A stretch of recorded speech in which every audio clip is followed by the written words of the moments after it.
Hey there, Rebecca Williams again, RW Realty. Buying a starter home in 2026 is harder than it used to be because three things have changed. We have higher interest rates, we have very limited inventory, and we have competition from move up buyers.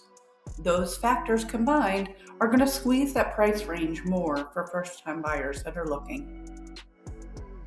So let's talk about this supply problem. The biggest challenge is pretty simple. There aren't enough starter homes being built. Builders often focus on higher priced homes because construction costs make lower price points difficult for them to produce profitability. Interest rates are going to really have a lot more impact than they did in past years.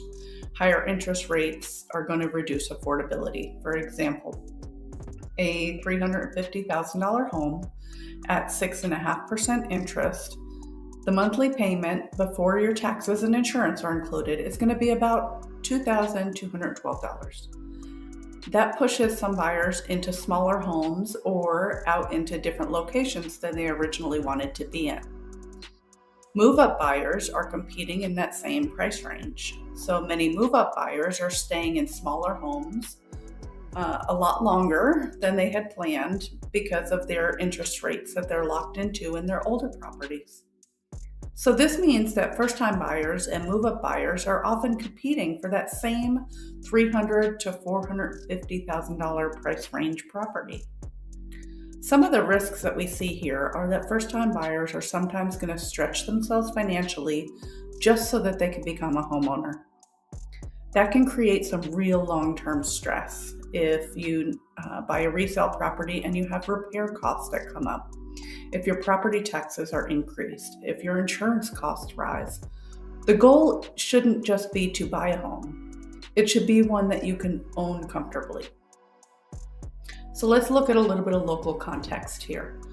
Wendell does remain one of the more attainable areas within Wake County to purchase a home.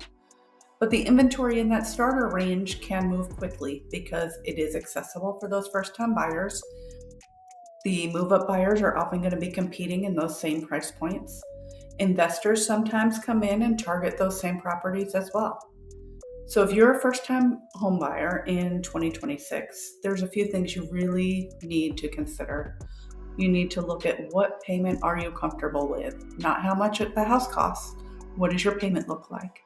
You want to look at the maintenance expectations for the properties that you're considering. And you want to look at that long-term ownership gain that you're going to get.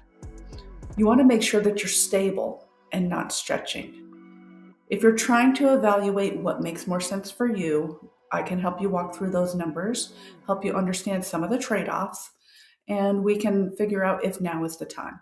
Give me a call, 919-330-6833.